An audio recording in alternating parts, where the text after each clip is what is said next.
He's like, look how much money I made streaming. And then it's literally like 90% subathon, 10% rest of the year.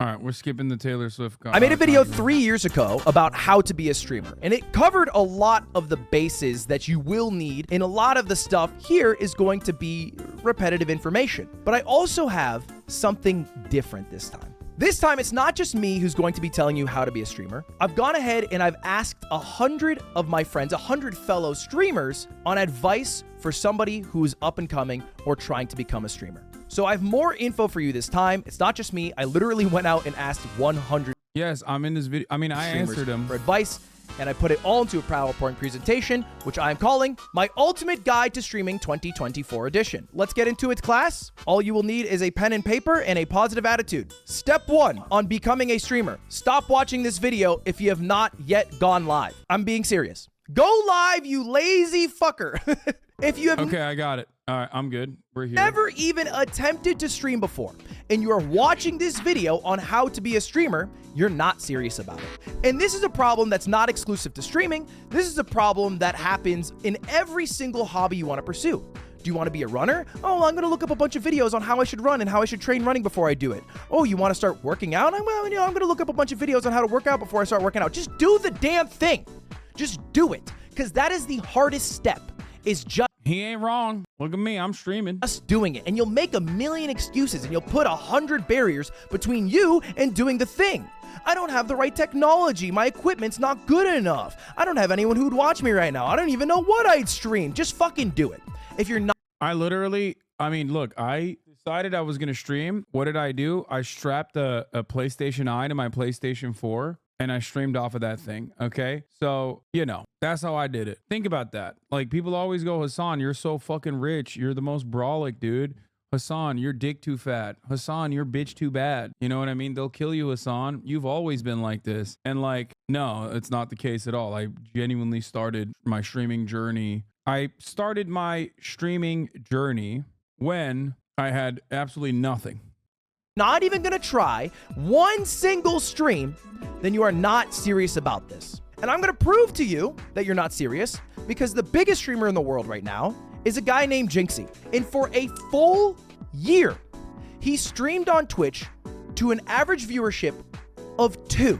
639 hours streamed to an average viewership of 2. 3.5 hours live with a peak viewership of 1. That's Jinxie, man. So if you're not willing to be Jinxie, I don't think you're serious about being a streamer. Be Jinxie, go live, come back to this video after you've learned just a little bit. If you've already gone live, congratulations. All right, congrats. You can continue watching this video. Now, the second question you might be asking, Ludwig, why should I listen to you? Why me? There's a lot of information out there, a lot of people whose entire channels are devoted to how to be a streamer. Why me? Well, I've had some success along the way. I am the second most subscribed to Twitch streamer ever of all time, behind Kai Cenat. I won Streamer of the Year a year or two ago. You know, some successes along the way. This is not me boasting, by the way. I also have the record for the most Twitch subscribers lost by anyone ever, and I still hold that record. But I've had some success streaming, and I care about imparting that, because I know as a fact I will not be a big... So funny that he's like advocating to get more people to start streaming when it's a devastating... Isn't that nepotism though? What do you mean? Devastating, bad. Streamer forever. One day I will completely fall off, or I'll quit entirely because I'm scared of falling off. All right, one of them's gonna come. So I might as well get rid of all the information I have, because somebody who's watching this video right now will be replacing me as the biggest streamer in the world one day. Or they'll be a top streamer. I've seen people who... What do you mean replacing you as the biggest streamer of the world one day? Like, that implies that you're the biggest streamer of the world right now. Who've made it big, who I would argue are doing shit that I'm not doing, that are very good, who have mentioned me. And I'm very flattered by that fact. So I might as well impart the wisdom while I have it.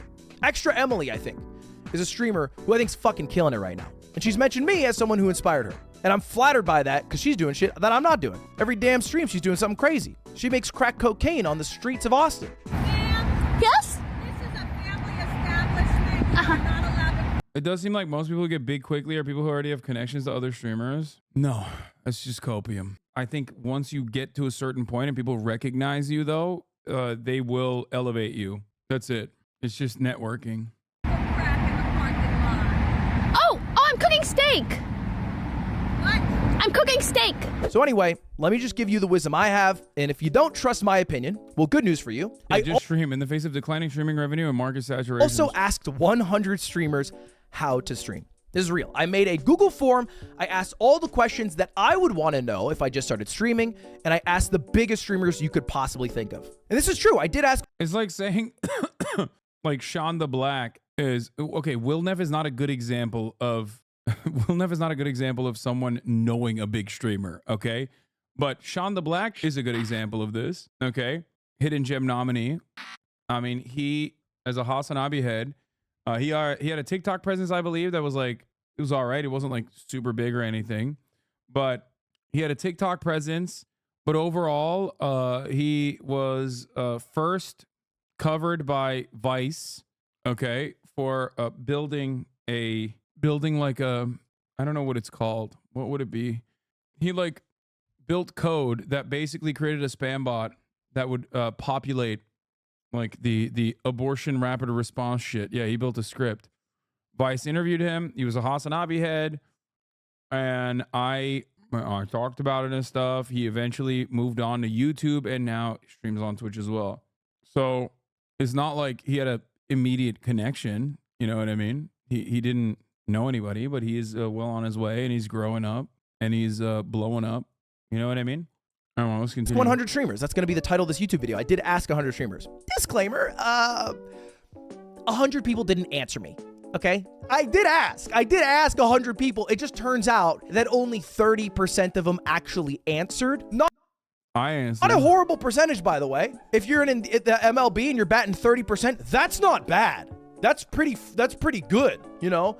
So a lot of dono walls there, a lot of egos hurting along the way. But I did ask for you guys. I mean, these are the names of the people who replied to me. And if you just took a quick look there are a lot of big fucking streamers here. And let's start with the very basic question. What are the perks of being a streamer? Now, this one might seem simple. You guys could probably list a few off the top. And the biggest one that most people will think of is money.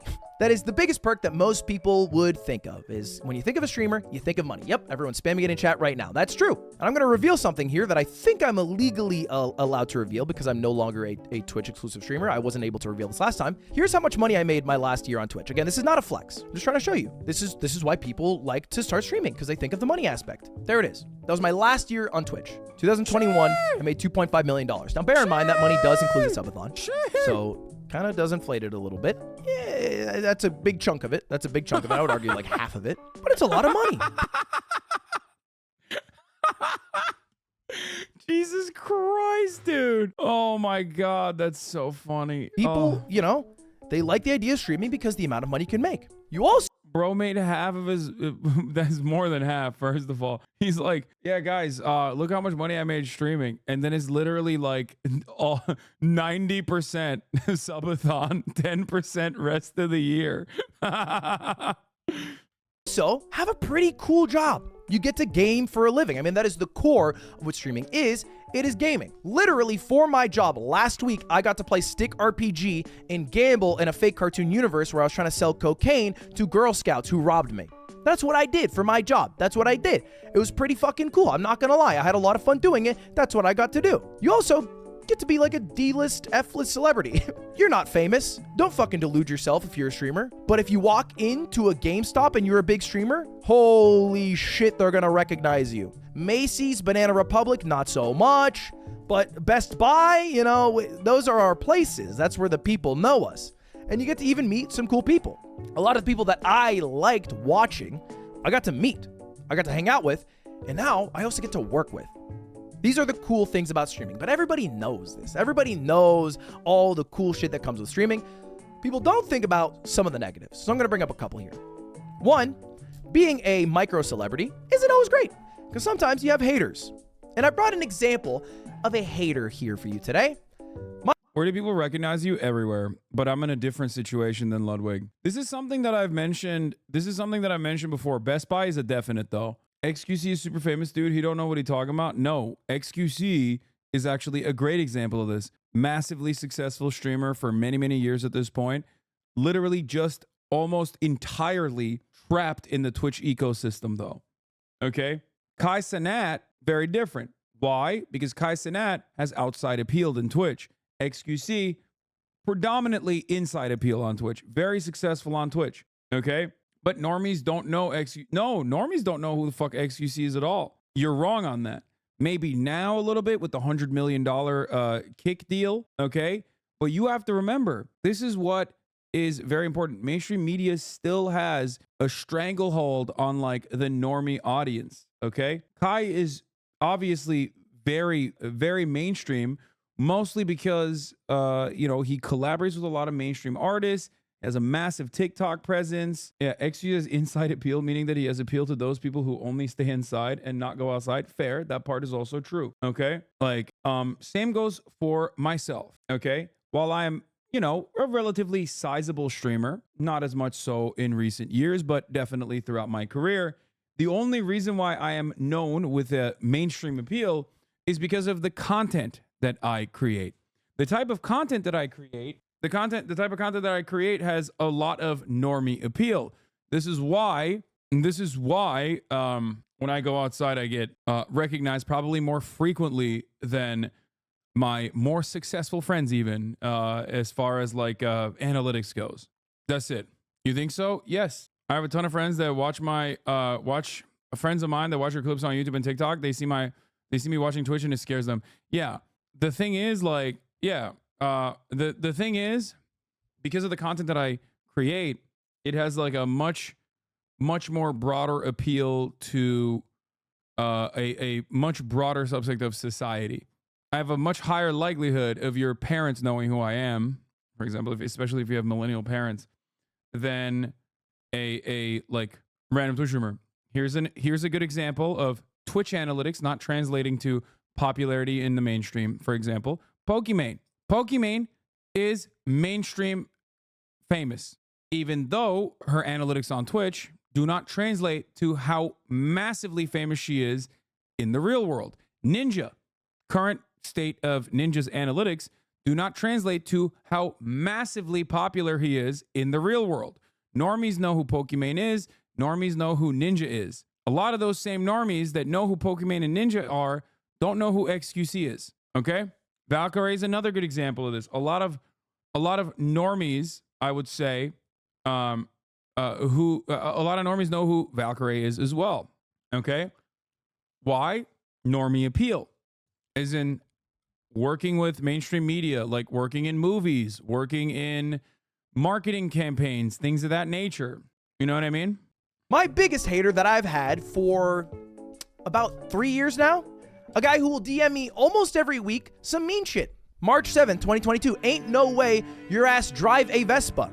I got COVID a few days ago. It's because of your stupid Vespa. Stop driving the Vespa. Still at it. Just got Dolly, LMFAO. Okay, this picture does make me laugh. It does make me laugh, but still, what is that about? What is that? I'm just minding my own business. It's 1:10 a.m. Holy shit, you did it. I'm so proud. Sometimes it does come full circle. Doesn't mean the hating stops. God, I hope I find your name on Epstein's Island. Okay, you get the idea. Obviously, this is more of a funny hater, but there are very real haters. There are very real consequences to even being a micro celebrity, and there are a lot of people whose lives are worse because of the attention they get, and they don't really like it. Okay, that's one thing.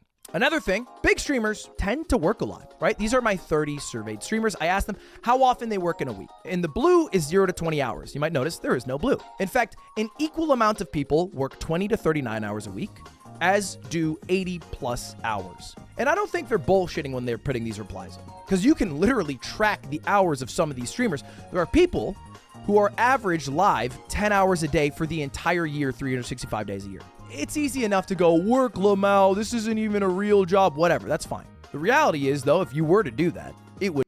That's how you know Jerma and Clint Stevens did not reply to this questionnaire, okay? No 0 to 19 a week. Drain you. And you would basically lose everything else in your life along the way. And I have seen streamers do this. They lose everything else on the way because all they do is stream. It is their life.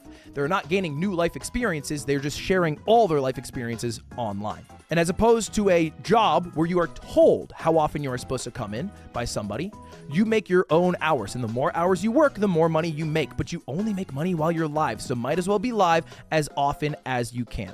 Still, those negatives aren't that bad. Like all things considered, this is still better than working at a call center, Ludwig.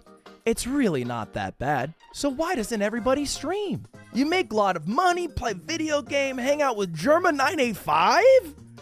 But yes, me. Sign me up, man. Sign me up. Well, let's do a little experiment. I want you to think of a streamer. In fact, type one in chat. Think of a streamer. It can be anyone in the world. Think of a streamer.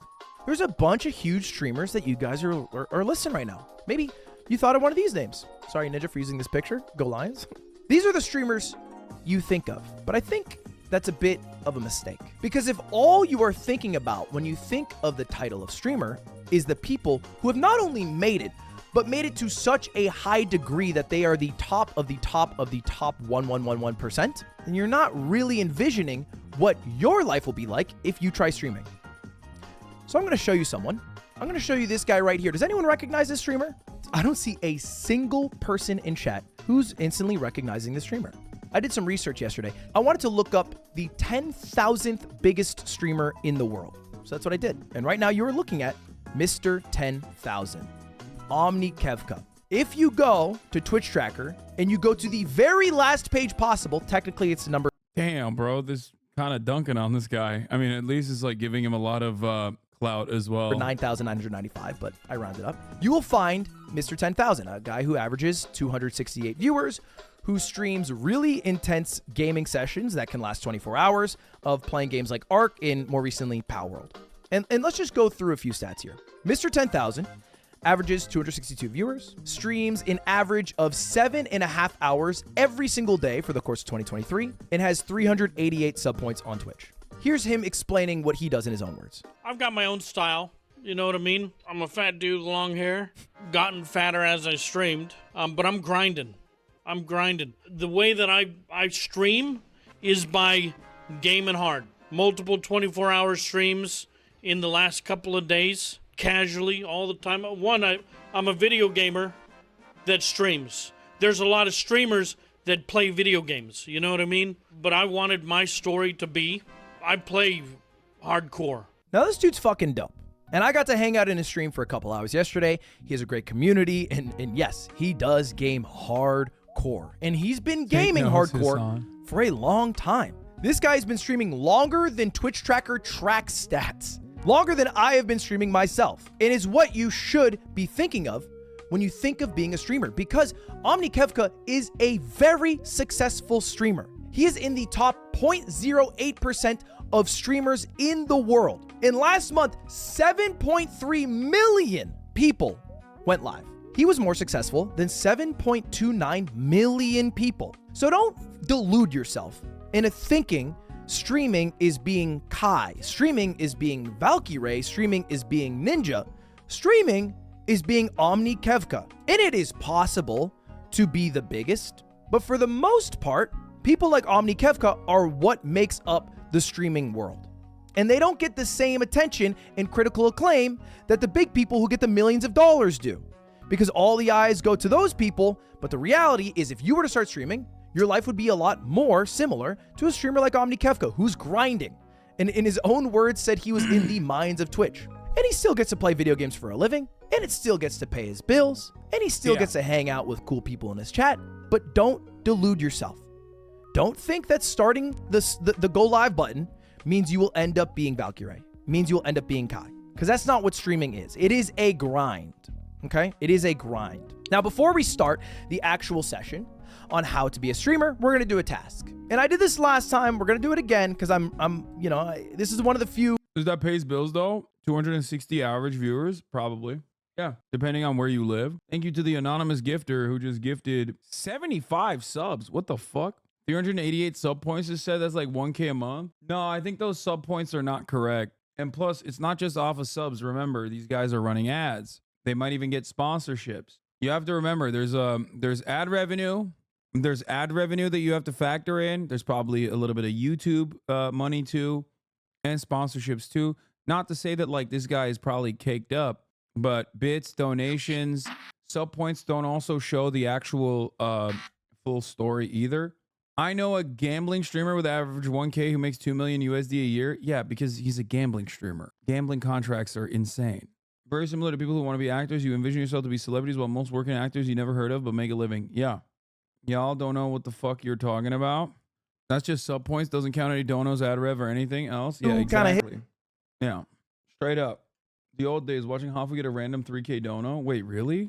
Did you ever think you were going to be become as big as you did when you started streaming? Fuck no. Fuck no. Absolutely not. How much did you make during your Facebook days? 0. I made no money off Facebook streaming. What do you mean? I did it for free. No. I had absolutely zero idea that I would even be like, I didn't even think I would be a 5K average streamer. Like, that's crazy. And then when I got there, I was like, damn, this is wild. And then I didn't think I would be a 10K average streamer. And when I got there, I was like, that's crazier. Oh my God, I'm talking about politics all the fucking time. Come on, you had a huge YouTube presence? No, I didn't. You're so wrong. My YouTube was like, my YouTube at the time didn't even have, it was like 20K. I had 20K subs. I didn't have a YouTube presence before 2020. Y'all are nuts, dude. Y'all are nuts. Okay?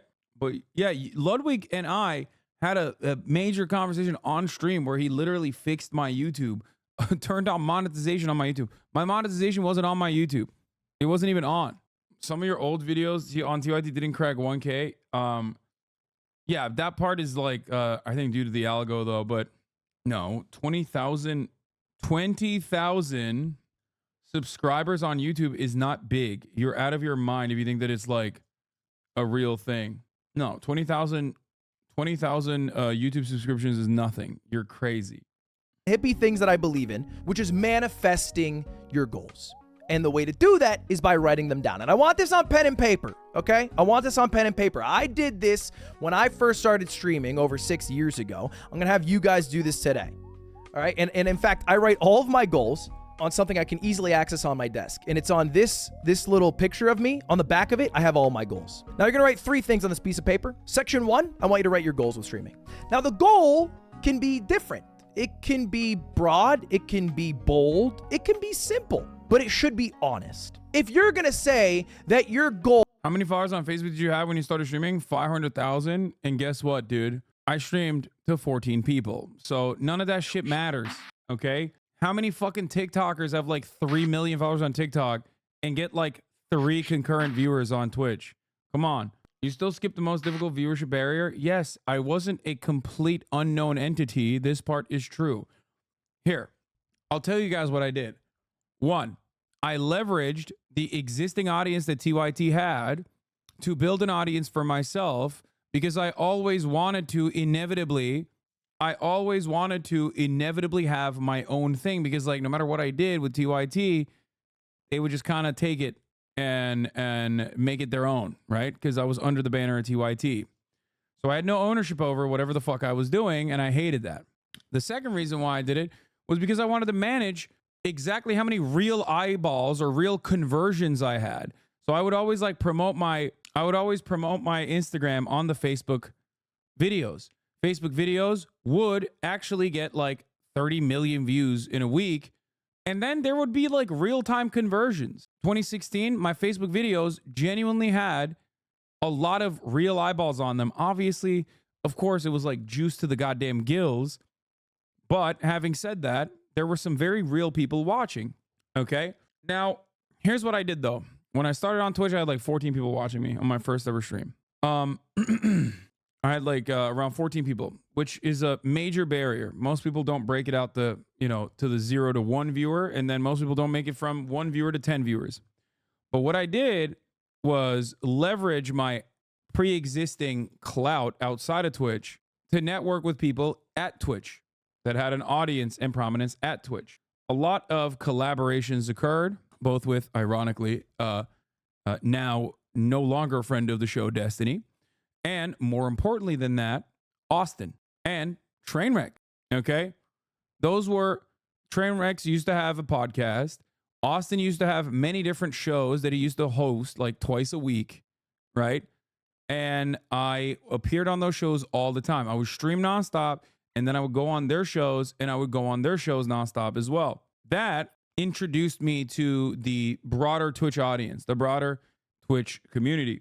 Those shows were very impactful in, I think, like setting the stage for that wave of Twitch, like Twitch's top content creators, the Ludwig, myself, Cutie Cinderella, XQC. We are all of that graduation class, I guess. Okay. So you and your politics broke up my Black Ops 4 clan on Facebook. I started content from the breakdown and already had Twitch because of soda popping. Remember the VR trip with soda shit will live rent free forever. How quickly did viewership increase? I mean, we can look at it. We can look at my Twitch journey and I will tell you. Where is it?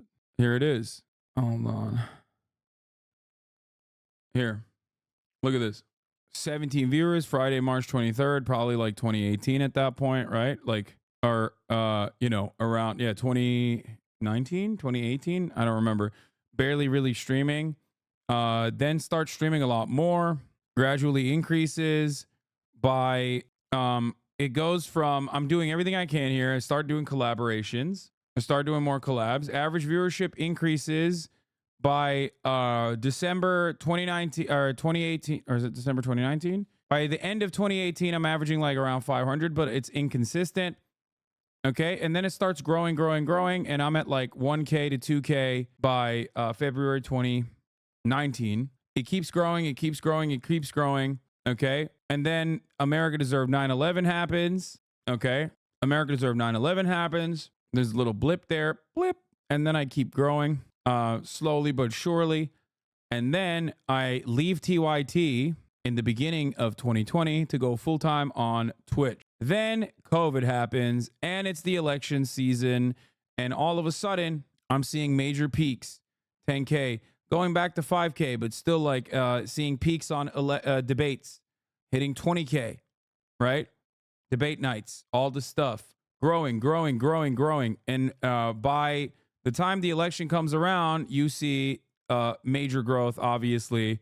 That is not, that's not like, that's a one-off for the election cycle, for the month of the election. But after the election, there's still a lot of interest, January 6th, and the growth continues, 40K, 20K, 30K, 40K, 20K, 30K. And there's still like dips in that process. Obviously, some days I'm getting like 20K, other days I'm getting 30K. And, I think this is the invasion of Ukraine. It's another big peak. And then after that, it's still like 20K, 30K, growing. And then this last year, this January, like January till now, or no, sorry, this is 2023. That number starts finally decreasing. 2023, it starts finally decreasing. And it has still been decreasing ever since, with some blips and some blips in between, with like some jumps in between. That's where we're at. Damn, falling off in real time. I know, big time fall off. Notice how I showed you guys that like this is where I was at 2020, 4 years ago when I first started in the month of August. This was probably one of the better times as far as my. How come none of the haters ever point out the overall Twitch viewership, which shows a similar trend? Yeah, but overall, I've been able to beat the overall Twitch viewership fairly consistently. The issue is that, I mean, there's also like obviously valleys here in 2021 as well. The real issue is rather, August 2021. Okay, Soda Poppin is one of the truest OGs, said the cardinal rule of streaming is to never talk about view count. He's right. Because people care about view count. Users care about view count.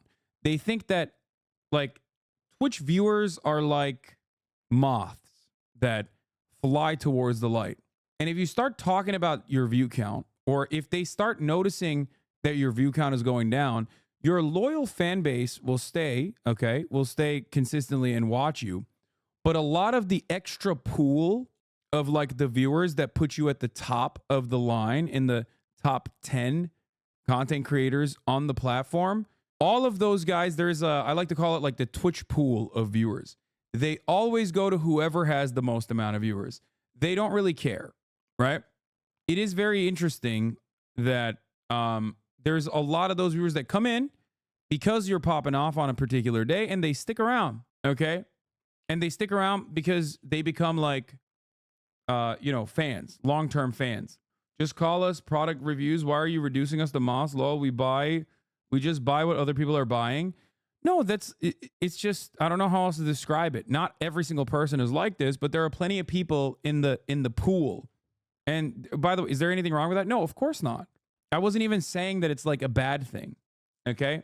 But what I'm simply mentioning is that while Twitch viewership is down in general across the board, there are obviously still people at the top. Like, I mean, yesterday I had 25K and I was at literally one of the most watched, and still am one of the most watched Twitch channels on the entire website.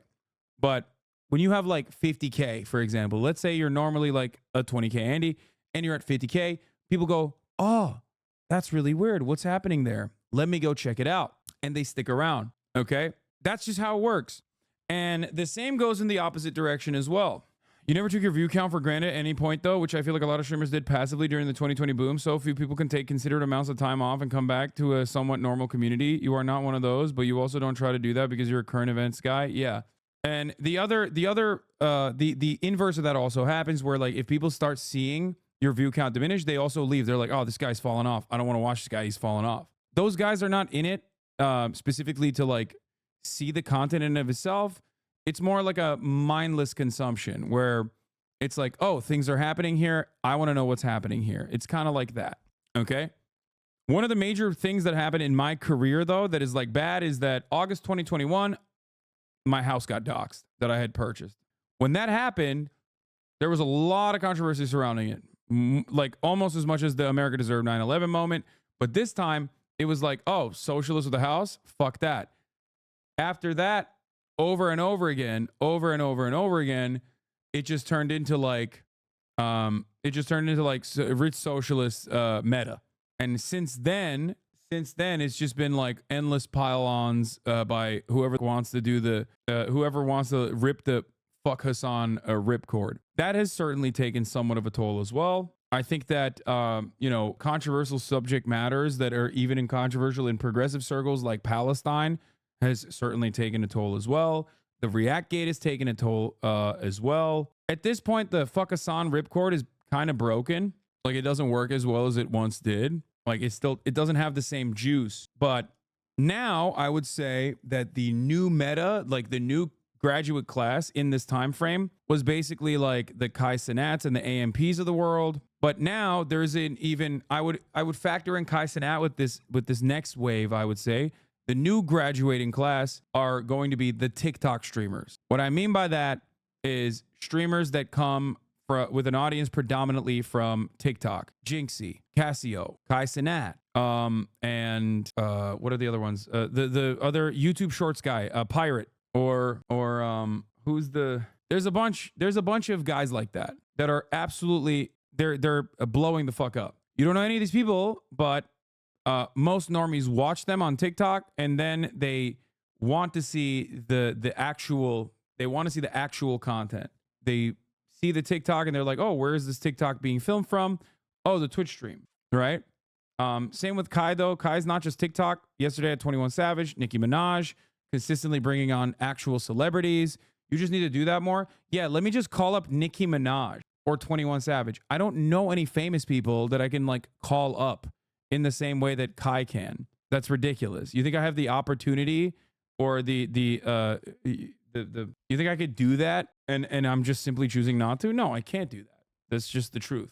So yeah, that's like that's what's going on right now. That's the new meta, I would say. Try and talk to JPEG Mafia. I mean, JPEG Mafia is not the same as like Nicki Minaj, dude. What are you, crazy? The Kai Nicki TikTok reach normies I work with, people who will still never become aware of Twitch. Exactly. And now I think the new wave is 100%. Now I think the new wave on Twitch is 100% people who are popping off on TikTok. But you can uniquely call the best lefty political people and journalists, which many can't do, though it's less numbers, is still a massive value to everyone. Yeah, I do that already, though. Yeah, and also, all political media is down in views. It's difficult to gauge your success with respect to the rest of Twitch, even though site-wise Twitch is down. Yes. What examples are there of TikTokers on Twitch, though? There's plenty of TikTokers that are on Twitch that don't break, like, the 10K marker, but the top content creators The top graduating class of content creators now on Twitch are TikTok content creators. And I'm talking about in the English speaking TikTok or in the English speaking Twitch. Okay. Jinxie being one of them, even though he's like a ride or die Twitch streamer who basically streamed on Twitch to 2 viewers for years, he still is, right now as we speak, he's about to crack the 100K. And he is like, and that is not because he's collabing with XQC. Like that is him helping XQC out. You see what I'm saying? Like XQC is getting a boost from Jinxie now, which is like kind of unheard of when you think about it. Let's continue. Is to have an altruistic community that you just like making laugh? Is that real? Be genuine with yourself. Nobody's in the room with you. Do you actually just want to be fucking rich and a big streamer and famous? That's fine. Let's just be honest with ourselves today, okay? So let's write our goals down. And I'm going to say one more thing. Goals can be bad, right? I think goals are valuable. It's anecdotal, but there were a lot of leftists in Wake's chat that said they stopped watching you as often because of the constant Middle East coverage. Too depressing. Brother, the sad state of affairs is that a lot of Americans don't want to fucking talk about how disgusting America's actions are, okay? They might be like, I want socialism for me, but when it comes to foreign policy, for me in particular, my foreign policy absolutely is considered divisive amongst American leftists, supposed leftists, people that call themselves leftists. That is not going to cause me to stop talking about it. It's not just the fatigue. Fatigue is a factor as well. But if fatigue was the major factor, then when I'm not talking about American foreign policy or the Middle East, which, I don't as much right now, they would come back. The reason why they leave is because they think that I have abandoned their understanding of the world. We have a major disagreement, okay? We have a massive disagreement on this issue, and I can't change their minds on that. Because they hold you accountable. But just because you achieve your goal does not mean you're done. And just because you don't hit your goal doesn't mean you failed. It's just something to hold you accountable along the way. And it can be as simple as my goal is to go live 3-4 times a week, whatever it is. So write your goal down, whatever it is. Second thing I want you to write some inspiration. I think this is really valuable to do because when you first start out, you're forming some sort of identity. And anytime you watch a streamer in their early career, even very successful streamers like Liam, for example, the speedrunner, you can tell they've pulled some inspiration from other people. Liam had some similarities to Clint Stevens. So I want you to list 3 streamers that you like and how you would like to stream like, right? So don't just list 3 streamers that you like that do something you would never do. For example, like don't list, Tarek Kaide 10s and then you're like, oh, I don't play Valorant. List 3 streamers that you like that do something you would like to do. And then the final thing I would like you to list is why. Why do you want to do this? And this is the part where I want you to be honest. This is the part where I want you to actually answer the question very, very vulnerably. Why do you want to all of your massive political controversies have been on foreign policy? Yeah, of course. Have 300 concurrent viewers? Why do you want streaming to be a supplementary income? Why do you want streaming to be a full-time job? Why do you want to be the biggest in the world? I don't care how altruistic it is. I don't care how selfish it is. I just care that you know it and that you are honest to yourself, and I think that is valuable.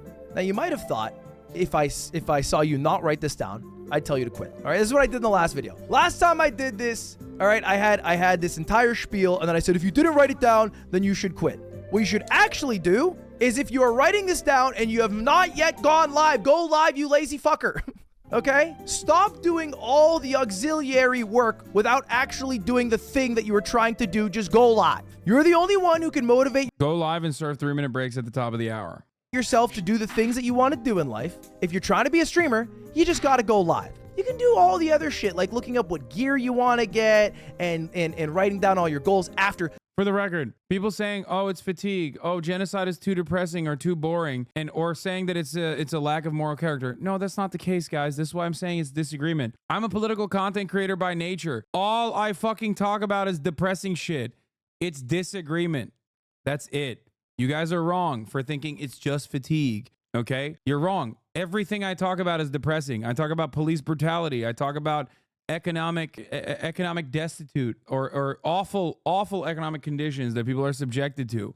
No, it's just people don't want to think about what America is doing is wrong, because no matter how much people value themselves as like progressive people, they don't want to fucking get outflanked.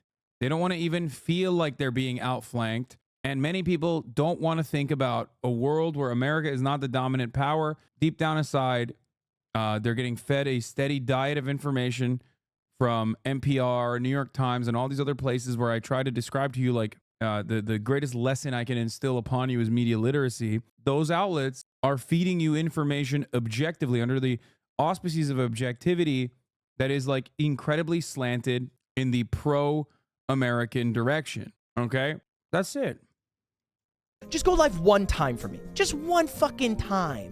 Okay? And if you've done it, please go back to writing down your goals, inspirations, and your whys. But make sure you've gone live at least once. Just fucking try it, man. Even You used to only do 4 to 5 hours of politics and then fun stuff, but now it's 6 to 8 hours. That's definitely the reason. I think that's part of it. I've definitely greatly increased the amount of like political content coverage that I do. That definitely is part of it. Almost the entirety of my 8 to 10 hour streams now is all wall-to-wall politics. No, it's not about gaming. Shut the fuck up, chat. There's never been a massive community of gaming frogs in this community. It's the core fan base that will sit through gaming. Come on, dude. I professionally look at this stuff, okay? No, it's that I used to watch fun reacts. I used to do fun reacts and have fun. Half of the stream was politics, straight up politics and news. The other half was fun reacts and shit like that. Okay, that's it. No, and it's not because I don't game with any regularity. I'm sure that if I gamed with regularity, I would grow more of a gaming audience, but it would go from like a 14K gaming audience to a 15K gaming audience over the course of a year. If, on the other hand, if I had, bro, do you not care about us core people? That's not what I'm saying. You want to die. I hate talking about this shit. It's so depressing because I get so upset trying to describe things to people, and then the reaction is so parasocial and so silly. Okay? The core fan base just watches whatever. It doesn't matter. They like the politics as well as the gaming. Okay? But I've never been known for gaming because I don't have a lot of content out there that promotes me gaming. That's the other part of it. If I had like entire TikTok channels dedicated to like my gaming highlights, gaming moments, and things of that nature, and people got to see them outside of Twitch and came in here specifically for gaming content because they saw that, then yes, my gaming audience would grow. Gaming audiences don't grow organically on Twitch. Nothing grows organically on Twitch, okay? So that's how it works. It sucks because your gaming is literal peak, especially when you're collabing. Yeah, I agree. You got to do more fun stuff because politics is extremely pushed down on TikTok. I think so too, for sure. I'm going to make a TikTok of all your best Donnie 3.0 RP clips to force him to bring him back. Are you seriously trying to be a variety streamer? We know what you are really here for. Okay, dudes who have only been following since 2023 on their alt account because they got banned on their main account should probably shut the fuck up for the duration of this conversation. Dumbass. I've been a variety streamer. I've literally done more variety in my peak and throughout my streaming career than I've done straightforward news coverage. Get the fuck out of here. Yeah, I used to watch house tours, MasterChef, fun. One of the things that we used to do always was fun reacts, like finding TV shows and unearthing them and going through them and watching them. And those metas have died out. Like they don't slap as hard anymore. But yeah, Forged in the Fire, Pawn Stars, 90 Day Fiance, Joe Schmo, Beauty and the Geek, the recent stuff, Horny Mormons. It depends on the news cycle based on how much politics you do. That's my take. You have waves of so much politics. The cycle is very long because of Gaza. Yes. The thing is, the issue of Palestinians is very near and dear to me. It's very close to me. I feel like it's very, it's such an impossible to ignore severe crime against humanity. So I definitely do cover it way more. And it's like continued. My coverage is continued across the board.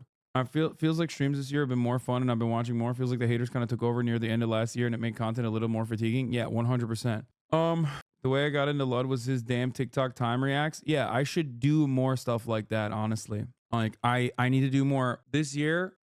This year I need to do more a variety, like get back to more variety. And I need to work my way up to it because I am very stubborn. I can't stop myself from doing the things that I want to do. Like variety's fun, but it's just, it feels silly to do when like, Palestinians are being slaughtered. And that's part of the reason. Anyway, let's continue. An hour, I don't care. Just try it. Here are mine. This is actually just a picture directly from my goals list. I have a few goals. My goals have changed. My goals are much more broad. I don't have goals based off objective metrics anymore. I don't care about my subscriber number as much. His inspiration is Jinxie. He is such a fucking, he is such a algo demon, dude. I don't care about my viewership as much. I just care about being better about what I'm doing. And so they're honestly more like reminders. Be ambitious, be creative, be kind, be patient. Because I think if I am those things and I remind myself to be those things, then I will be better at everything else in my life. So goal doesn't have to be get 100 viewers or whatever the fuck. It can be this. It's just a little bit harder to hold yourself accountable when your goal is be ambitious versus an objective number you can look at. Inspiration. Commit Zero, because I think in esports, he is doing stuff that I would like to be doing with Moisex Shopify. Jinxie, because with very limited tools, Rainbow Six, he has amassed the largest average concurrent viewer base on Twitch, which I find massively impressive. And then Germa985, because his creativity, his ambition to do whatever idea he thinks of and then make it come to life, I still find inspirational. And then why? Why do I stream? Why do I do what I do? Simply put, that's also changed a lot. For a while, it was because I wanted to be a big streamer. Then it was because I had daily YouTube uploads and I wanted to keep uploading daily. And to keep uploading daily, I had to keep going live. After that, it was to be the biggest. I wanted to be the biggest streamer in the world. And then after I did that, I realized, well, actually what I really care about and gives me the most value is making the lives of those around me better and also making cool shit. So those are the two things that I care about. Making people's lives around me better, friends, family, whatever, making cool shit. So those are my two whys. Where should you stream? Answer, Twitch. Now, this might sound a little bit ironic, seeing as we are live streaming this on YouTube right now, but Twitch is simply the best platform to stream on. It just is. And then a couple more questions that go along with this. To be successful as a streamer, you need to be consistent. This is just simple advice, okay? Another tip that's helped me along the way, you should be as entertaining for 10 viewers as you would for 10,000 viewers. If you were to have 10,000 people raid onto your stream, would you stream differently than with a group of people that are currently watching you? If the answer is yes, that means you are not giving your all. You are waiting for something to give. He's right about that. That's why, for me, this part is actually very smart. For me, I've always talked about it. Like, there is virtually no difference between my coverage when I have, this many viewers in the 7th hour of my stream versus 100,000 viewers. I have basically, I've definitely upgraded my setup going from a PlayStation Eye camera when I had like 14 concurrent viewers playing Fortnite. But since I made that jump to a PC and the way that I started streaming with a PC, I have basically said the exact same thing, obviously. My commentary and my ideology has not changed. But beyond that, you and Lud blew up around the same time. Yes. My style has not changed. And also, my commentary has not changed, and like the way I cover has not, the way I make content doesn't change. So there's actually no difference between me at like 100 people, okay, me at 10K people, me at 18K people, or me at 100K people. Nothing is different. Give your all. You should be giving your all for 10, as you would for 10,000, because then that 10 is how you grow to 10,000. And the ideal length for a stream is just under 6 hours. Anywhere under 6 hours. Where am I getting this information from? Well, I asked the biggest streamers in the world what the best streaming platform is. 28 out of 30 said Twitch. One person said YouTube.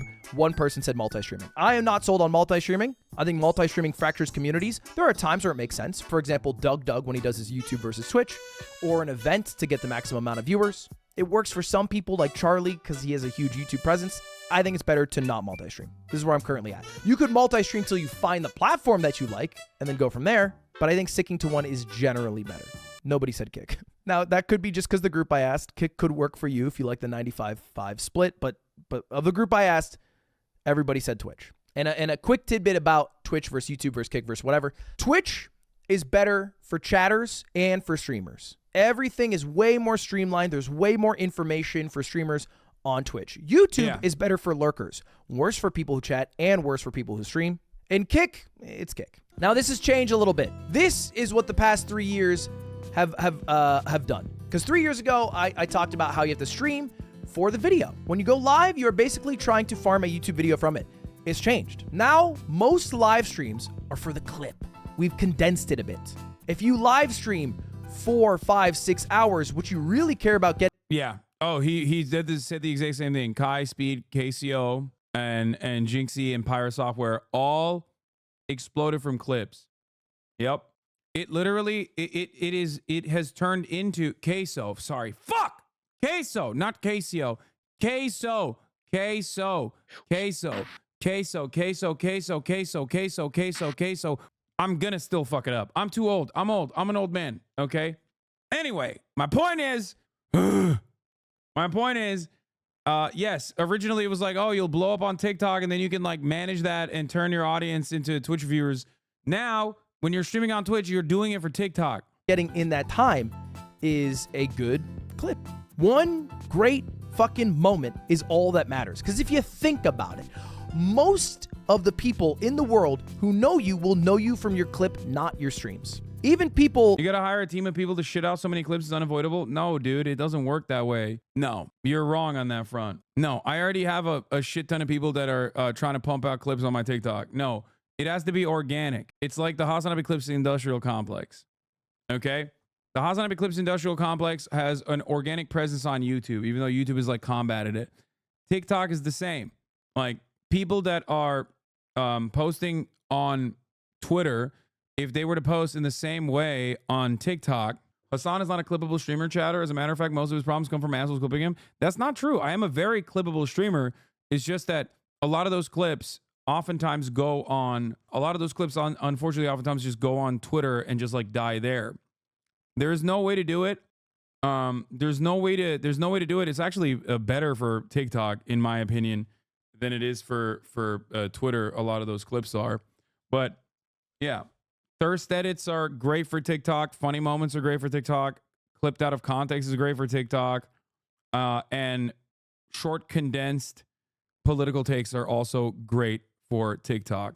So there's a lot of stuff that I do that could be clipped and posted on TikTok. It's just that, I don't know. It's just my own personal TikTok gets clapped too much. On this list, all right? Kai, Speed, Queso, Jinxie, Pirate Software. You guys might have seen these streamers before. You've probably seen them from a clip. It might have been Speed getting sucked off in Minecraft, right? It might have been Kai breaking the record for the most subs ever of all time. It might have been Pirate Software talking about the YouTube algorithm. It could have been Jinxie hitting his desk with his feet and then falling backwards in his chair because he saw someone in Fortnite with a fat ass. Could have been Queso being called fat again. But you've probably seen the clip. The clip is king. So all you need is one great fucking moment. And then if you throw that moment on YouTube Shorts or TikTok and it blows up, it's a self-feeding system. More people will go to your stream. They want to see the funny moment. The funny moment happens. You get a new funny moment. And every new big streamer that's exploded from the past couple of years has exploded from clips, right? All these people I just listed, they've all been exploding because of the clips. Sometimes they're not even posting the clips themselves. It's just other people posting clips on their behalf. But it's all about the fucking clip. And you can be contrived about this. You can be natural about this. You can be an over-the-top person to get a clip. You can just be a godlike gamer and happen to get a good clip. But I promise you, if you live stream long enough, shit happens. I mean, that's the fucking beauty of live. Shit happens. Sometimes because you planned it, sometimes because you didn't plan it, and that's just what life is. But you will get a funny-ass clip, and when you do... Farming clips can make a toxic audience in the long run, though? Not really. I don't think so. It just depends on what kind of clips are being farmed. You just got to keep rolling with it. You got to keep trying to recreate that magic. Asking the 30 biggest streamers, I said, do you think YouTube Shorts, TikTok are important for your growth? Because I wanted to know from their perspective, right? Some of these people are established creators. 66.7 still said yes. And bear in mind, almost everybody I asked has been a successful creator since... Chat doesn't get that the best way to introduce someone to your content, the best way is a short clip and not an 8-hour stream. Yes. The short clip is how you introduce the content, and then they're like, wow, I like this guy's ideas a lot. Let me find out more. And then they go and they watch the fucking stream. Maybe they don't watch the 8-hour stream at first because that's obviously intimidating, but slowly but surely they watch more and more of the stream. That's how it works, okay? That's how it works. That's how it works. Did he ask you? Before yes. YouTube Shorts are really a thing. And they still believe, 2/3 of which, that YouTube Shorts and TikTok are important for their growth. So if they believe it en masse, huge majority, then you should also probably believe this. Now, there's an issue with clips. They don't make any fucking money. So it's still important Yeah. to stream to make a YouTube video. And I've repeated this for my last session, but I think it's still valuable information. When you do a live stream, it is still valuable to have a goal going into the stream of getting a YouTube video out of it. You go live with a premise. Yeah, I came from TikTok to YouTube and now I watch you on Twitch. Oh shit, nice. You know, maybe you are going to give your chat your credit card. The bones of the stream is you buying things with your credit card that chat has picked out, and the conclusion is the final list of how much money you've spent and everything you've bought. Your premise, your bones, your conclusion. It doesn't have to be every stream, mind you, but if you are going live without really thinking about it, just playing a video game and then going offline a couple hours later, I don't think you're really giving it your all. You should be putting damn near an equal amount of time thinking about what you're going to do as you are doing what you are supposed to do. If the entire fucking time you spend working on live streaming, you are live and you are not growing at all, you're making a mistake. Let's use our time more valuably and let's think about what we're going to do so it is more successful long term. Here's an example. Which YouTube video do you think will be better from these two live streams? Do you think it is Jinxie vs 20 girls? Or do you think it is the live stream called Wednesday?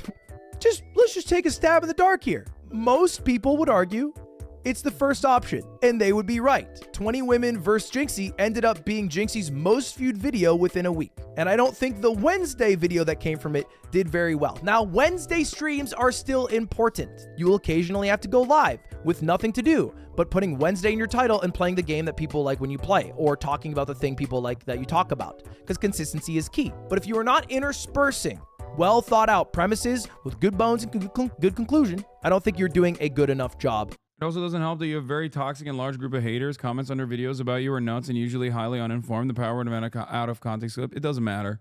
That doesn't matter. It's just what matters is you just keep making. Guys, let me explain something to you. Okay, nothing matters. Please understand this. You could be a fucking murderer. Okay, you could go and murder somebody, but if you turn around and you make banger music, people are gonna listen to it. Okay. It hurts your credibility though? No, it doesn't. No, it doesn't. You have to become someone that is impossible to avoid. You have to become someone that, like, even if someone is a hater, is still like, man, I need to see what this guy is saying. Okay? Stop giving credibility to haters. They come from TikTok during a 1 hour hater talk session, get turned off and never come back. It's the I could murk someone on Fifth Avenue mentality. Well, that's a little bit different, I would say, but a better example is Kanye West. If Kanye West is making phenomenal music, okay, it don't matter what he has said.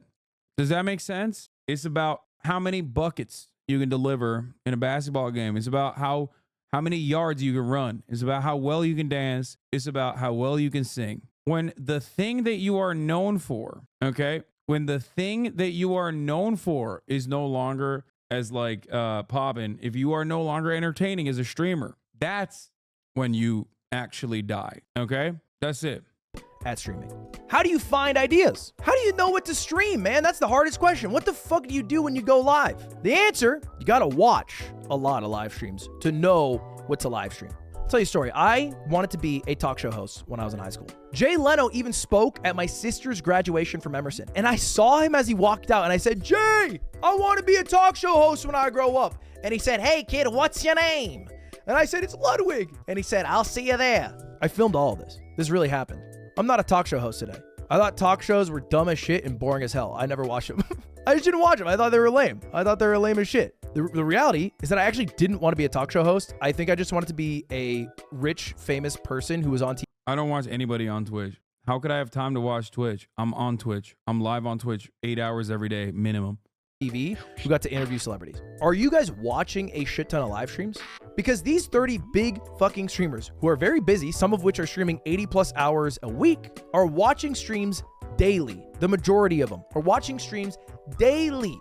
Over 80% are watching streams a few times a week. I watch streams every single day. I'm not even shitting you. My Twitch Wrapped. I watched Twitch 365 out of 365 days last year. How do I know about people like Jinxie even though I'm 28 fucking years old? Because I watch people like Jinxie. Because I need to know what's going on. Because how else am I supposed to keep up, adapt, and come up with ideas?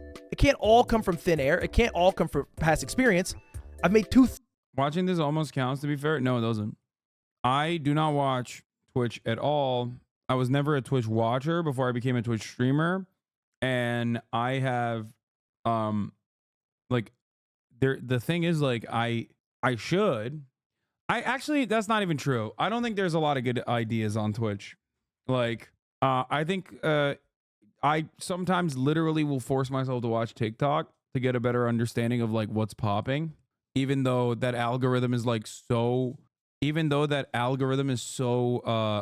specific that you often can't get a good analysis, good assessment of like what normie algos look like.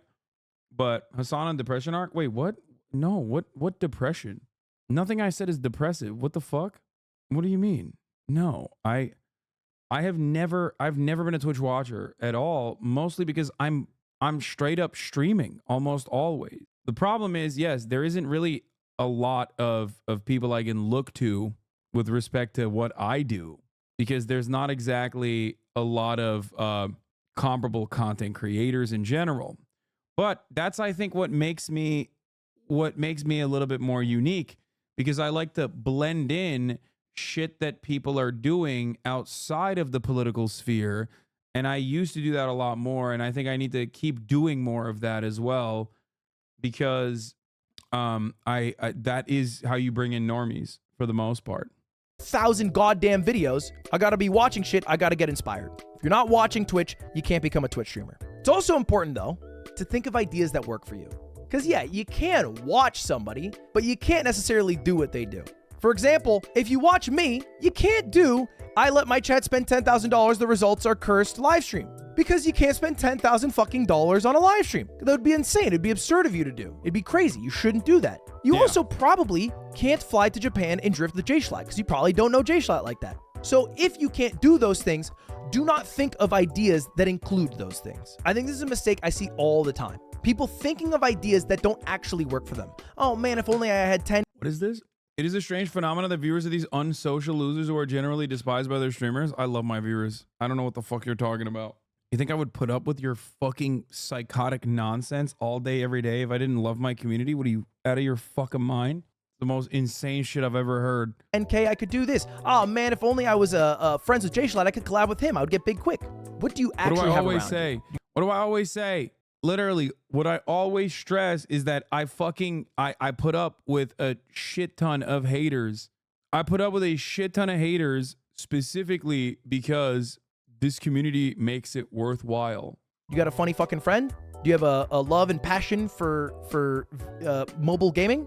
With the tools you have, what would you make? And you can still find inspiration. For example, last week I ranked every single Flash game. Anybody who's watching this could do that. It was fucking $0. I literally looked up Flash games and then played the Flash games. It was like 12 of them. It wasn't even every Flash game. Anyone could do that. So make sure the ideas you are thinking of work for you. Now, I asked these 30 streamers, how much planning actually goes into your stream? Because it's an interesting question, you know? Like, how much do they actually plan it out? And for the most part, people are kind of making it up the day of. 43% of people, the plurality of people, kind of just make up what they do the same exact day. And I'm not excluded from that camp, by the way. Most of the time, I kind of make up what I do that same day, maybe the day before.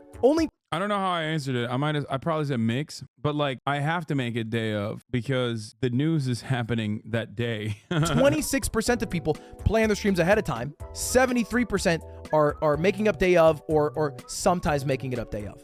So don't stress out, man. That's the key. Don't freak out about what you gotta do, but spend 30 minutes every morning thinking of a couple ideas, writing them down, maybe pitching it to a friend who's also trying to become a live streamer. Throw your ideas back and forth. This idea sucks, this idea rocks, and just fucking run with it. The more shit you throw at the wall, the higher chance you have of something sticking. So better to think of an idea, grip it, rip it day of, it not work, try something new the next day, than spend all this time crafting this amazing idea you've thought of only to have it not work. And now we get to my favorite part, the yoink and twists. Now I've talked about this ad nauseum, so I'll be brief, but this is still the #1 best strategy on how to come up with a great video idea that is still exclusive to you and your personality that has a high chance of being successful. And it starts with finding an idea that has worked. For example, Michael Reeves made a video a few years ago called Your Robot Ideas Are Stupid. Many people have followed his formula. Michael Reeves is a fucking phenomenal YouTuber. Phenomenal. In fact, one of them was Fundy, who made a video 3 years ago based off it called I Made Your Dumb Ideas in Minecraft. It became his most viewed video ever. I saw this, and I was kind of into chess at that time. So I was like, hey, there's a bunch of dumbass ways to play chess. What if I just try doing all of those ideas that chat gives me? And you can tell I was inspired by Fundy for the thumbnail and Michael Reeves for the initial idea. And the video did great for me. I was pumped. 1.3 million views. It was me and Stans playing chess for 4 hours. Lock it in. The yoink and twist is a tried and true method. And don't feel bad about the yoink and twist because it's how it fucking works. Don't take my word. Why are big streamers always looking to grow instead of just chilling like Movement or Airs? They have strong viewers. I mean, they have a strong community. I have a strong community as well. For it, listen to H Bomber Guy. My goal, It's completely fine. I can't speak for other people, but like for me personally, I always want to reach as many people as possible because like my entire goal is to change people's minds. I need charitability for that, and I need a broad audience for that. Because if I'm only talking to the same 17,000, 18,000, 20,000, 30,000 people that are all like-minded, then my impact is softened. You know what I mean? So you're just like Christianity? Yes, just like Christianity. Yeah. Yeah, my goal is to get you to see a unique way of thinking that you are never really exposed to. And then you are, and something clicks. Yeah, you don't have to fully agree. Hasanabi explains every week in Chess to Last. Yeah, my job, my goal, my overarching goal is to reach as many transphobic people, racist people, homophobic people as possible. And then have them change their attitudes, or at least like become more charitable to this way of thinking. To be inspired by someone or build on ideas you got from somewhere else, especially if you're open about it. Famous big boy YouTuber Ludwig has a thing he calls the yoink and twist, where he gets ideas from existing videos and openly broadcasts he's doing his own spin on it. In his video about that one guy copying the capsule hotel video, he happily says where he got the stuff he drew on for his own work. I do. This is me trying silly chess ideas, and look at all the tweets beside me with your ideas suck. Genius thumbnail. I got it from Fundy. I got it from Fundy. I made your dumb ideas in Minecraft, and then he has a bunch of tweets next to him. It's hard for anyone to feel ripped off when he's open about where he got the ideas. And if you don't take H Bomber Guy's word for it, or my word for it, 29 of the 30 streamers that I surveyed said they take stream ideas from other creators. 29 out of 30! So if you haven't already started looking at other creators and trying to take some elements of it, twisting it to making it your own, then you were just simply not doing it right. By the way, the only person who said they don't take ideas from other creators, Tarek. And that's fair. He does just go live and play Valorant every day. I guess he doesn't need to steal too many ideas. Tarek also gave a quote that I thought was poignant here. Because I asked everybody, I said, do you have a piece of advice for someone if they were to go live and stream? And he said, streaming, full luck, small skill. All right, that's what Tarek said. For some context, Tarek was the 3rd biggest streamer in the world last year. He says it's full luck, little skill. What does that mean for you? How can you even fathom becoming a streamer if the 3rd biggest in the world says it's full luck? You have to be delusional. And I mean this very genuinely, because there is someone who is watching this, or maybe isn't watching this, or maybe isn't born yet, who will be the biggest streamer in the fucking world. It will happen. Wait, what was that? Number 5? Where? Oh. Wait, who are these people? Where is this from? Oh, this year. Little skill. What does that mean for you? How can you even delusional? And I mean this very No, that's not the people that he's watched. It's just like top watched genuine. in general. Because there is someone who is watching this, or maybe isn't watching this, or maybe isn't born yet. Hot take, there is no luck in streaming. You either have it or you don't. If you or your stream sucks, people won't watch. Yeah, that is a hot take because having it is literally luck. So you're wrong. You just described luck while saying it's not luck. Of course it's luck. There's a shit ton of luck. Even the fact that you said having it is what is required, that is luck. You have described luck, my friend. Chatter, if you saw Hasan's first stream, you wouldn't have watched 100%. Dude, I was so bad. You're saying tons of people who are super interesting just don't have it. No, the problem is, I think hard work is really important. I've always been a hard worker. My whole point is I outwork my competition always and forever. I can't speak for shit though. I mean, look, this was my one of my first streams. Uh-oh. Damn. Oh fuck, I got him. You killed How him? did you get him, bro? I hit the last shot. I mean, come on. Nick Merck's angle. Fuck yeah. He means streamer talent, but there's a lot of talented people that never get the luck. No, the thing is,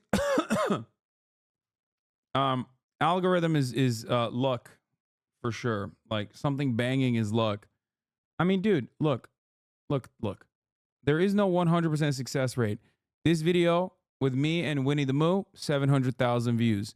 This video with All right, me Hasan is holding Georgie. and Georgie only 11. Okay, that just came out apparently. So never mind. Maybe that'll also go viral too. Okay, that's not a good point. This video saying the quiet part out loud, 4.3 million views. The next video after that, New Hampshire primaries, 64,000 views. People do not give a shit about American politics. It's not even funny. Oh my God. Did you believe that it is a learnable skill? Guys, Will Neff is a phenomenal, once-in-a-lifetime natural talent, a born entertainer. He has been incredible on camera since day one, since the moment I've met him. Okay? He has been incredible on camera. I, on the other hand, was dog shit on camera. Okay? Absolutely awful. Could not talk. Would basically just stop dead in my tracks. I could yap off camera, but I could never, ever yap on camera. I could not do it. The reason why I got to the point I got to is because I worked my fucking ass off. Luck played a significant role in this, but I networked my fucking ass off and I worked my fucking ass off. Okay? Do you understand? When I first started and I was on camera, I was so bad. When I was on camera, I was so bad I had to write. I had to write my content ahead of time, and green screen myself in and read a teleprompter. Then, damn, so it's a chair stream, but Hasan is there? Yes, always. Yeah, my success is actually because I just run YouTube videos and let the chair do the talking. I could never articulate my points. I can never, ever articulate my points. Okay? Now, I can't shut the fuck up. I love yapping. I'm speaking Japanese left and right every single goddamn day. And I'm doing it while I'm also simultaneously scanning the chat. It's definitely a skill that you learn. Okay? I mean, what is the cliche? It's like success is opportunity meets hard work or something. Well, it's kind of true. It's a cliche, but it's kind of true. Okay? Yeah, one of the major reasons why I started streaming on this platform was literally because you looked older at 22 than you do now. That's funny. One of the major reasons why I started on Twitch, other than converting gamers into being lefties, was also because I wanted to get better off the cuff. Okay. And it's worked. Now I can just go on a podcast, no preparation, and yap for 2 hours, have the podcast host, if I'm appearing on a podcast, have the podcast host go, "Oh my God, that was an incredible episode." Who will be the biggest streamer in the fucking world. It will happen. It won't be the people who are currently at the top, still at the top in 10 years. It's gonna be someone new. And that someone is gonna be fucking delusional. They're gonna be out of their mind because they're gonna see that 7+ million people go live and they're gonna think, "Oh, I'm gonna do it." And then they're gonna become the biggest to ever do it. That's delusional. But you need to be delusional. Because if you're not delusional, and if all you look at are the statistics and the numbers, you're not even gonna be able to try. You're just gonna get stuck in reality hell, okay? It's okay to dream big. It's okay to be a bit delusional, and it's okay to fucking go all in on a absolute Hail Mary dream. And the only way, I promise you will ever be the biggest to ever do it is if you are delusional. If you have that brazen confidence to believe that you hitting go live and switching the relationship that currently exists where you are the viewer to now you are the streamer and people get to watch you now and they have to watch you now. And not only do they have to watch you, they're going to watch you over the existing people who have all the resources and money and experience. They're going to watch you instead. Only someone that delusional will ever end up being I agree with this streamer. 100% as well. It's like narcissistic delusion that is in the heart of every successful content creator, I would say. Now, it's not to say you fucking throw your life away. You quit your job tomorrow. You start streaming full time until you're the biggest. Don't do that, right? You can still be risk averse. You can still be smart, but be smart and be delusional. Now, I asked these 30 streamers, what is the most important statistic? What should you worry about? If you're going to go live, what actually matters, right? And the answer is average view count. Streamers are obsessed with average view count. They are obsessed with it. All right. And even the streamers who prioritize things like enjoyment or maybe some other statistics like girth, at one point, they cared massively about average view count. They obsessed over the number. All right. For many big streamers, it is their whole self-worth. I know streamers who were at 40,000 viewers who go down to 30,000 viewers. They're at 15,000 viewers, they go to 10,000 viewers. They're at 8,000 viewers, they go down to 6,000 viewers, and they're sad about it because that's how much value they put in to that average view count number. But if you're going to be one of the biggest streamers in the world, the 40 to 30 is a direct quote of a direct conversation that him and I had, which is ironic because like there is a little bit more liberation in the position that I'm in now because like, you just get used to it. Like as much as it's like sad or whatever, but you literally do get used to it. Stop saying it's because you don't game. Oh my God. I'm going to literally video game myself. It is one of the most annoying aspects of the streamer chat dynamic. Okay. Oh my God. I'm going to bludgeon myself with a video game in the head. Oh my God, dude. Okay. Let's continue. you do need to care about that number. There's a lot of things you can do to impact that number. There's a lot of things out of your control. It's not a healthy relationship you will ever fucking have with it, but it is also, at the end of the day, the most important statistic that determines whether or not you'll be the biggest ever do it. Now, I thought this one was interesting. I asked them, do they look at their view count while streaming? I do. I've been Hawkeyeing it this whole stream. It's been going up the whole time. That means I'm generally doing a good job. 2/3 say yes, 1/3 says no. And that's how I feel too. I think it's a preference thing, right? I wouldn't put too much stock into this. And probably the people who said yes to looking at the view count while streaming are the same people who said average view count is the most important metric. But I just want to put some gravity onto the average view count number. Don't become obsessed with it. Don't become psycho. You know, don't let it ruin your life, I guess is what I should say. But be aware. You don't have to know it while you're live. You can look at it after. You can even look at it after a week or a month and look at the charts and see how it does for games. But know it. Know your stream. Know what people like, know what people don't like. I talk about this a lot. Everyone falls off. Now, it's a little funny to talk about how everyone falls off in a video about how to be a streamer. You haven't even made it yet, and I'm talking about how you're about to fall off. But it's true. And in these videos, I talk a lot about the how to make the sausage, the how to be a big streamer, the what happens if you do become a big streamer. But the reality is you're going to fall off. You're going to quit. Even if you fucking make it. Even if you watch this video and in 5 years, you're like, Ludwig, I watch your video. I'm the biggest streamer in the fucking world.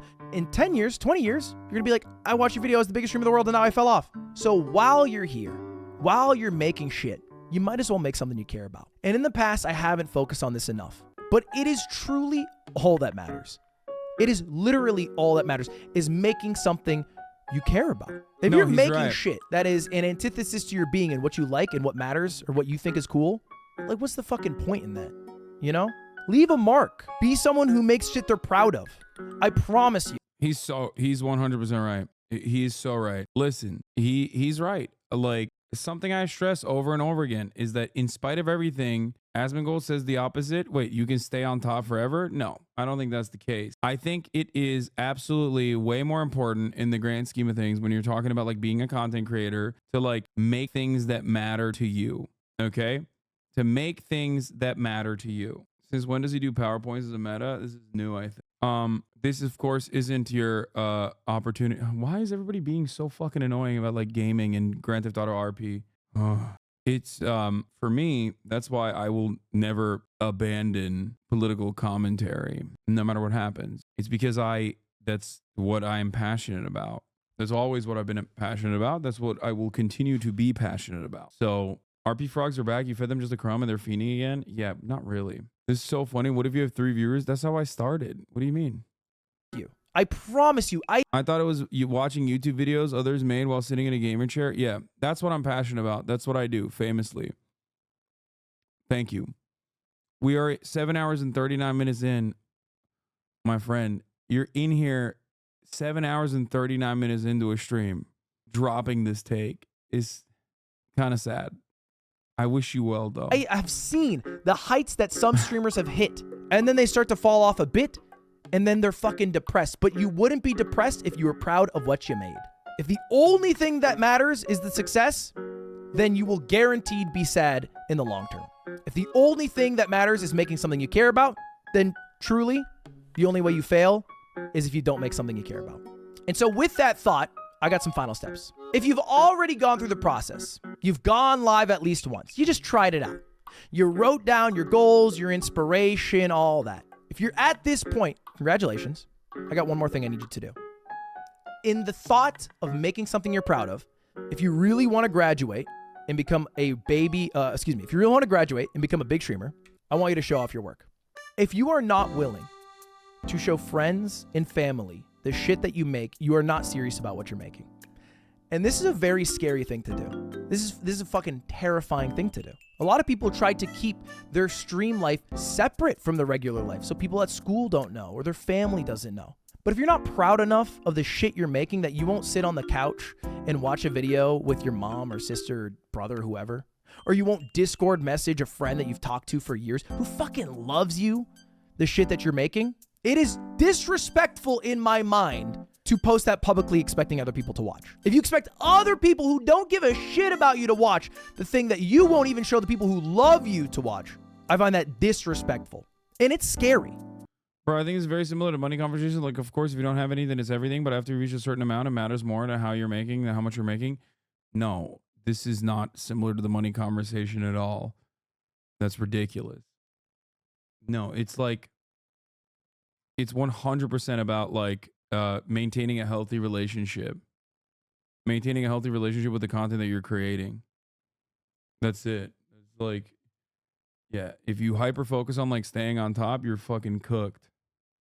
But if you're willing to do that step and you take that leap, you'll be in such a better place. You'll be in such a better place, man.